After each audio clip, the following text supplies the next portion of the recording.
pagi ini kita akan membahas yang lagi ramai soal kenaikan PPN menjadi 12%. Kenaikan PPN menjadi 12% sampai 5 Desember 2024 saudara masih belum berubah dan akan berlaku tahun depan meski mendapat protes luas. Tetapi lewat keterangan DPR, PPN hanya untuk barang mewah.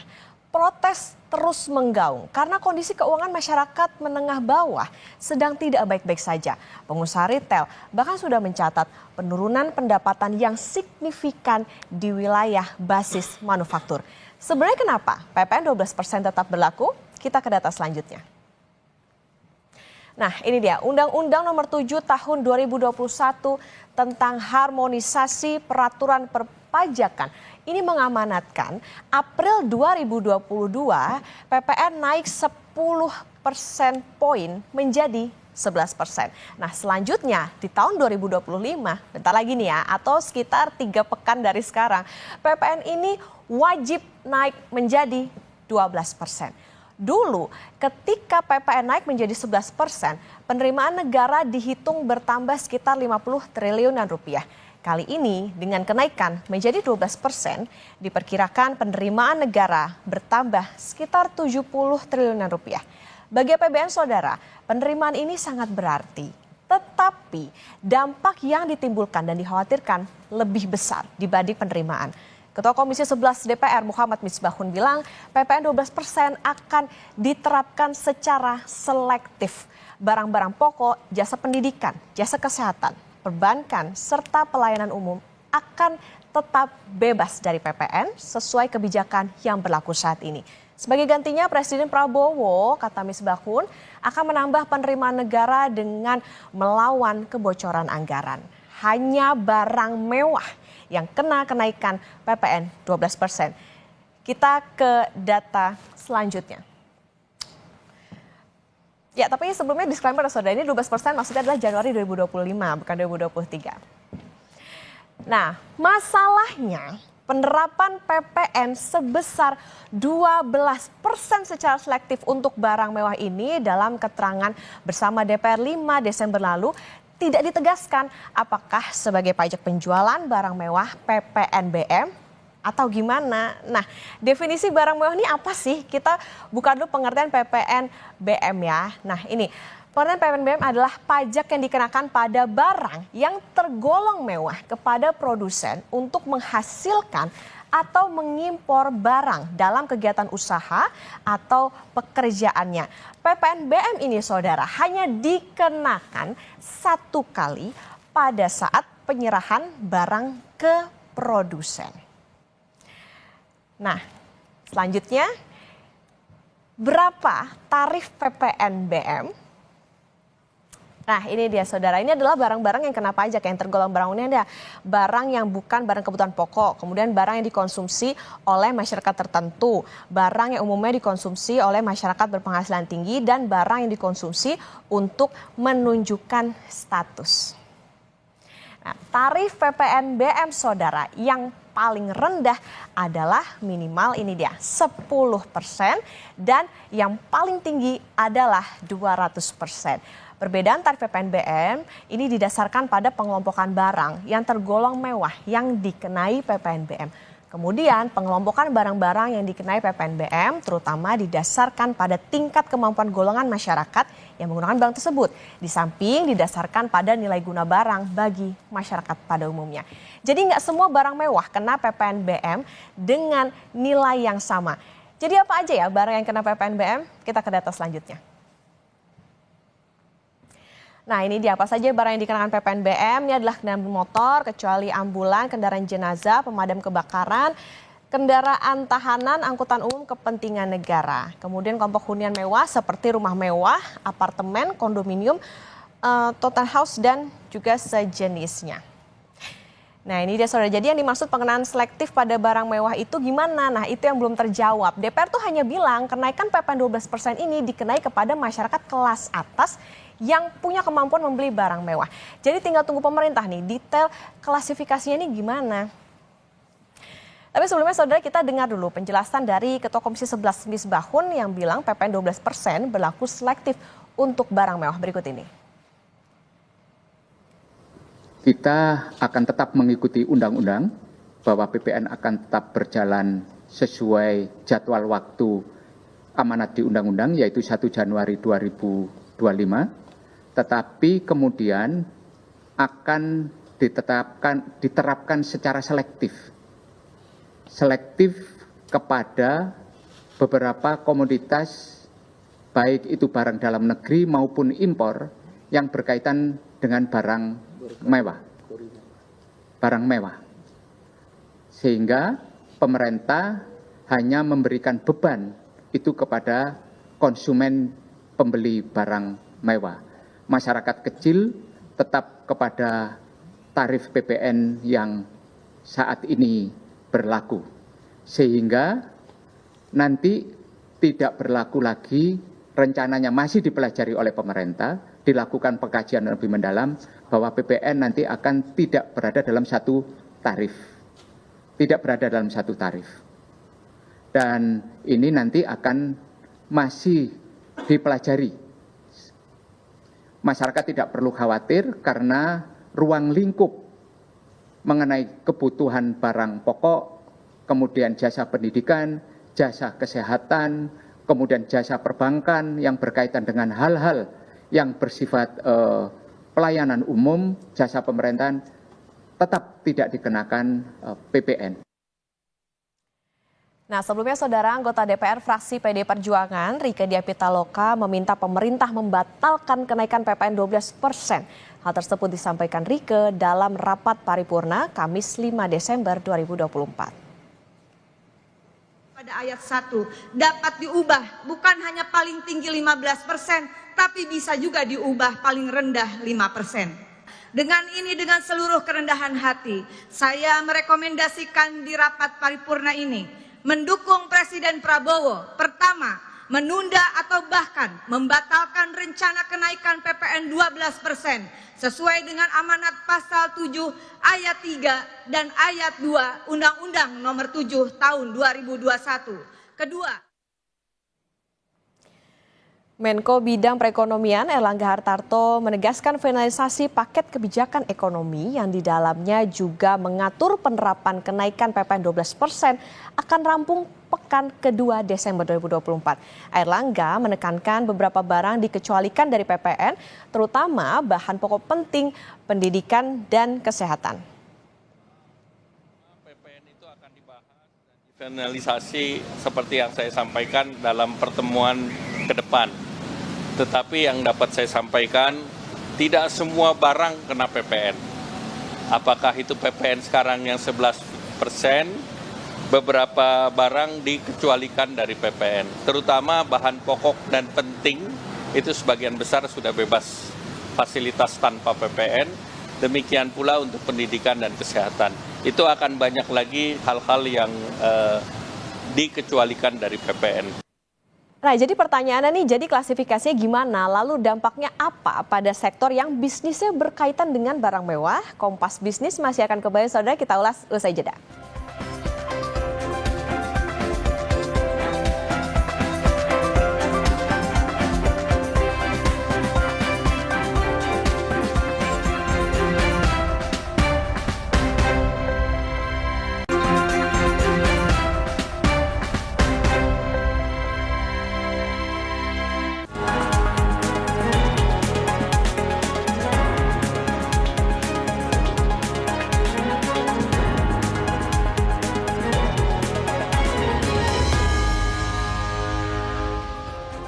Kompas Bisnis kembali hadir untuk Anda, saudara. Dan kali ini kita sudah bersama dengan Direktur Ekonomi Digital Center of Economic and Law Studies atau CELIOS, Nailul Huda. Selamat pagi, Mas Huda. Selamat pagi, Mbak. Mas Huda, PPN 12% rencananya lanjut nih dan akan berlaku selektif katanya DPR, ya, ini pada barang mewah. Walaupun kita tahu rincian kebijakan ini belum resmi dikeluarkan, tapi apakah kebijakan ini tepat berlaku tahun depan dan merupakan win-win solution? Ya, Mbak, memang sepertinya kebijakan ini merupakan exit strategi ya, yang tawarkan oleh DPR kepada pemerintah untuk tetap menetapkan tarif PPN 12%, tapi tidak memberatkan masyarakat. Walaupun kita sebenarnya masih bertanya-tanya apa sih definisi barang mewah? Karena kan kalau kita lihat sendiri di peraturan di Indonesia sendiri ada PPNBM atau PPN atau pertambahan nilai untuk memang beberapa barang mewah gitu. Nah, apakah ini akan mengikuti barang-barang yang ada di PPNBM atau akan diperluas untuk skop dari definisi barang mewah itu sendiri? Nah, ini yang kita nanti-nanti sebenarnya, Mbak. Apakah memang ini akan sama dengan PPNBM? Nah, ketika ini ditawarkan, saya malah bertanya gitu kan, mengapa ketika PPNB untuk barang mewah saja, tapi yang disasar adalah tarif PPN yang dia secara luas gitu kan. Padahal kita mempunyai peraturan mengenai PPNBM gitu. Nah, ini yang jadi pertanyaan saya gitu kan kepada pemerintah, kepada DPR khususnya Pak Misbahun kemarin yang menyampaikan ini akan diterapkan kepada barang mewah saja. Kenapa tidak PPNBM-nya saja tarifnya yang dinaikkan, tapi mereka justru menyasarnya ke PPN yang umum yang naik dari 11 ke 12%. Artinya Mas Huda melihat ini dengan dinaikannya atau dibilangnya nih untuk yang selektif, ini cuma buat menuhin aja atau menjalankan amanat undang-undang saja begitu, Mas Huda? Ya, kalau saya sampaikan sebenarnya undang-undang tersebut tidak terlalu kuat juga untuk mengamanatkan adanya kenaikan tarif PPN 12%. Karena pertama satu seperti ini, di undang-undang itu seharusnya memang tidak ada angka yang pasti untuk waktu ya, karena kita lihat waktu ini yang menjebak sebenarnya. Ada PPN, ada undang-undang yang mengatakan 1 Januari 12% gitu kan. Padahal harusnya melihat dari situasi dan kondisi masyarakat yang ada untuk ya mengevaluasi sebelum menerapkan PPN itu tarifnya naik atau tidak. Nah, yang kedua adalah tadi juga di VT sebenarnya sudah disampaikan oleh Mbak Rike ya, itu bahwa ada pasal-pasal lainnya yang saya rasa ini juga bisa membuat pemerintah menetapkan tarif PPN itu ada di angka 5-15%. Artinya pemerintah ini bisa loh tidak menaikkan tarif 11% saja atau juga bisa menurunkan gitu. Nah, ini yang memang seharusnya dilihat gitu kan. Jangan hanya saklek kepada amanat undang-undang harus dijalankan, tapi tidak melihat pasal-pasal lainnya. Karena pasal-pasal lainnya itu saling terkait dengan pasal satu dengan pasal lainnya juga. Berarti artinya sebetulnya ada opsi dan juga bisa lihat situasi masyarakat seperti apa sekarang. Mas Ya. Huda, penegasan aja barang mewah ini kan udah kena pajak penjualan barang mewah atau PPNBM 10-200%. Dengan statement pemerintah kemarin, apakah artinya barang mewah ini tetap akan kena 2 pajak? Jadi ada PPN sama PPNBM atau gimana nih? Atau gimana formulasi yang tepat untuk kenaikan ini? Ya, memang kalau untuk pajak barang mewah, untuk barang-barang mewah ya, itu memang ada dua, selain ada PPh juga dan sebagainya, itu ada PPNBM dan PPN. Memang itu sudah dilakukan sejak lama gitu kan. Kalau pertambahan nilai sudah pasti itu kan ya untuk melihat ini ya, melihat dari pajak value added yang diterima oleh negara gitu kan. Tapi kalau PPNBM artinya memang ini untuk barang-barang mewah yang fungsinya adalah redistribusi sebenarnya. Ada fungsi redistribusi pendapatan di mana masyarakat yang tidak bisa mengapros barang mewah itu diberikan subsidi dari pajak-pajak yang di barang mewah gitu kan, dari orang-orang yang dia bisa mengapros barang mewah.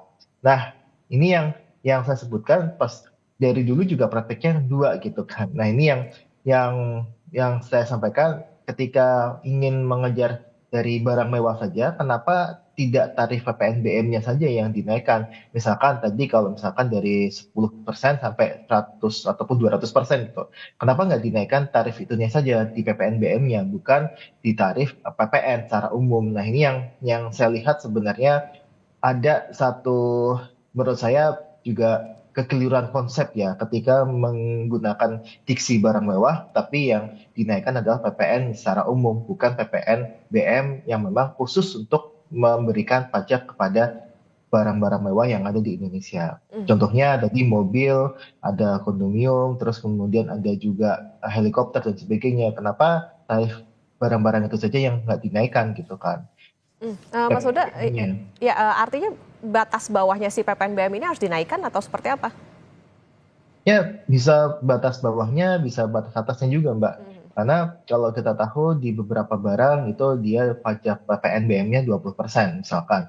Itu bisa juga dinaikkan menjadi 25% atau 30% dan sebagainya untuk bisa mengejar ya tadi penerimaan negara yang tadi seperti disampaikan oleh Pak Misbahun gitu kan, bahwa ini ada sumber-sumber penerimaan negara baru gitu. Nah, kenapa nggak PPNBM aja yang diutak-utik, bukan di PPN yang secara umumnya. Nah itu tadi kalau misalnya bisa diutak-utik 10-200% itu mungkin dianggap tidak ideal atau harusnya PPNBM aja yang dinaikin. Berarti angka idealnya berapa kira-kira Mas Huda? Ya, ya kalau angka idealnya pasti memerlukan penelitian lebih lanjut gitu ya. Tapi kalau kita lihat sebenarnya di barang mewah itu sendiri ketika range-nya 10 sampai 200%, mungkin ada beberapa barang yang dia naik aja untuk PPNBM-nya gitu kan, helikopter misalkan, ataupun untuk pembelian mobil yang dia tergolong barang mewah gitu. Itu bisa jadi dinaikkan gitu kan. Karena kan ini tidak akan mengganggu konsumsi yang ada di kelas menengah ke bawah gitu kan. Walaupun memang di kelas menengah atas itu pasti akan ada efeknya. Tapi kalau untuk menengah ke bawah itu tidak ada efeknya. Nah, makanya ini yang saya sampaikan, PPN ini tarif PPN yang 12% ya, ini tidak bisa untuk ke selektif barang mewah saja, tapi kalau saya pribadi sebenarnya lebih condong kalau mau memajaki barang mewah lebih tinggi, itu menggunakan instrumen PPNBM. Oke, berarti harus dilihat juga bagaimana jenis barangnya, spesifikasinya, karena itu tadi ini kan menyasarnya katanya ke kelas atas aja nih, bukan ke menengah yang ke bawah. Mas Huda, jadi berapa nih peningkatan penerimaan negara dengan kenaikan pajak pertambahan nilai pada barang mewah? Kira-kira apa ya, bisa melebihi dari target kah atau bagaimana? Ya, kalau target mungkin saya belum tahu detailnya untuk tahun depan, tapi kalau ini bisa ditingkatkan gitu ya, ditingkatkan dari PPNBM-nya, saya rasa bisa naik hingga 5-10%. Nah, kemudian kalau kita lihat sebenarnya ketika pun dinaikkan untuk barang-barang mewah, tapi dengan kategori yang seperti PPNBM ya dari 11 ke 12%, saya rasa itu juga istilahnya bisa meningkatkan juga gitu kan. Tapi peningkatannya itu relatif lebih rendah sebenarnya dibandingkan mereka untuk ke PPNBM-nya saja gitu. Karena di PPN ini kan kenaikannya kan 1% kan. Tapi kalau PPNBM itu bisa naik 5-10% ya dari tarif yang sudah ada, saya rasa itu bisa lebih baik lagi gitu kan. Makanya pajak ini kan bisa dipandang sebagai redistribusi kekayaan gitu kan, redistribusi pendapatan. Kenapa nggak diotak-atik PPNBM-nya saja gitu kan, daripada PPN secara umum. Nah, saya takutnya adalah ketika ini diterapkan ke barang mewah, PPN 12% ya secara umum itu, ada pelebaran diksi-diksi dari barang mewah itu sendiri. Misalkan nanti ada TV yang di 43 inch digolongkan ke barang mewah, ataupun ada beberapa barang yang sebelumnya tidak tergolong barang mewah itu dijadikan sebagai barang mewah. Nah, ini yang harus kita jaga, tidak ada ya tadi pelebaran diksi-diksi yang sudah tercantum di PPNBM gitu kan. Saya rasa sih sebenarnya kita harus menjaga ya peraturan teknisnya agar ini tidak melebar untuk definisi barang mewah. Karena kemarin Pak Misbahun cuma menyebutkan barang mewah saja gitu kan, tapi tanpa menyebutkan detail lebih lanjut. Oke, berarti harus ada transparansi dan pengawasan terkait dengan kategori dari barang mewah. Jadi apa sih sebetulnya ya kan yang kena PPNBM dan juga nantinya mungkin dikenakan PPN juga. Kalau tadi Mas Huda sempat menyebut misalnya mobil mewah gitu ya. Nah kita ambil contoh tadi ya, barang mewah misalnya mobil, dengan kenaikan PPN ini mobil juga udah kena PPNBM. Apa sih sebetulnya dampaknya ke penjualan industri otomotif? Kita tahu tahun ini aja industri otomotif lagi lesu, sampai Gaikindo tahun ini mengubah target penjualan mobil dari 1,1 juta kendaraan jadi 850.000 kendaraan. Dampaknya seperti apa Mas Huda? Iya, yang pasti seperti ini Mbak. Ketika PPNBM ya, itu kan tidak semua mobil itu tuh kan dikenakan PPNBM kan. Tapi memang mobil-mobil yang dia misalkan mobil dari Eropa dan sebagainya yang itu harganya berkisaran miliaran lah gitu kan. Nah, tentu kita dorong juga adalah ya yang untuk otomotif yang PPN-nya 11% itu tidak naik gitu kan.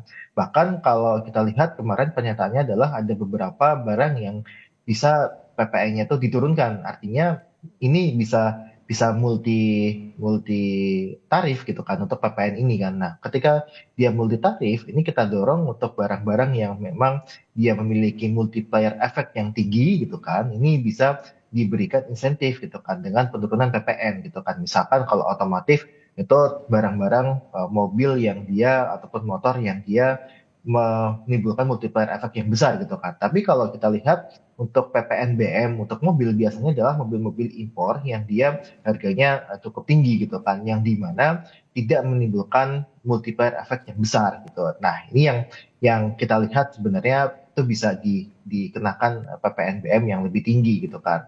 Nah tapi kalau untuk yang otomotif yang dia mobil-mobil kelas menengah ke bawah dan sebagainya yang dia mempunyai multiplier efek yang besar, saya rasa ini akan ketika dia dikenakan PPN dan mungkin akan dilebarkan ya, jadi mobil itu semuanya barang mewah, itu akan mereduksi dari kinerja industri otomotif itu sendiri. Dan ini yang memang ditakutkan oleh Gaikindo ketika PPN ini akan dinaikkan dari 11 ke 12%, karena kenaikan harga barang itu bisa mencapai 9 hingga 20% kenaikan harga mobilnya ya, dari kenaikan tarif PPN ketika PPN 12% itu diterapkan ke semua sektor usaha. Nah itu tadi catatannya, jangan bisa dikatakan semua mobil nggak bisa dikatakan dikategorikan barang mewah juga, karena tadi bisa memukul juga semakin dalam industri otomotif. Mas sudah sedikit keluar dari keterangan DPR kemarin, tapi ada beberapa negara di dunia yang memang trennya naikin PPN. Salah satunya adalah Singapura yang 2 tahun menaikkan PPN berturut-turut. Tapi memang kalau kita penghasilan sama standar hidup di Singapura kan berbeda nih dengan di Indonesia. Tanggapan Anda singkat aja, Mas Huda. Ya, yang jelas sebenarnya kalau kita bandingkan dengan apa yang dikerjakan oleh Singapura gitu kan, bahwa Singapura walaupun dinaikkan juga tetap tidak lebih tinggi sebenarnya dibandingkan dengan Indonesia. Tapi ada beberapa juga negara-negara di ASEAN ini yang juga memiliki tarif PPN lebih rendah dibandingkan dengan Indonesia. Bahkan kalau kita lihat datanya, Indonesia ini menjadi juara kedua dalam tarif PPN setelah Filipina dia tarifnya 12%, Indonesia di 11%. Ketika itu dinaikkan, memang Indonesia ingin juara satu, tapi juara satu dalam hal tarif PPN. Nah ini yang kita kritik juga, bahwa seringkali pemerintah itu menyampaikan tarif PPN kita rendah dan sebagainya. Tapi kalau kita lihat data, ternyata hal yang faktanya berbalik dengan apa yang disampaikan oleh pemerintah, bahwa ada banyak sekali negara-negara yang juga memiliki tarif PPN di bawah tarif PPN Indonesia. Oke, juara satu tapi bukan yang diharapin nih kayaknya nih kalau naik PPN. Nah tentu gimana nanti klasifikasi soal barang mewahnya nih yang tentu kita tunggu bagaimana keputusan dari pemerintah soal PPN dan juga PPNBM. Terima kasih Direktur Ekonomi Digital Center of Economic and Law Studies atau SELUS, Mas Nailul Huda sudah bersama di Kompas Bisnis. Sehat selalu Mas Huda.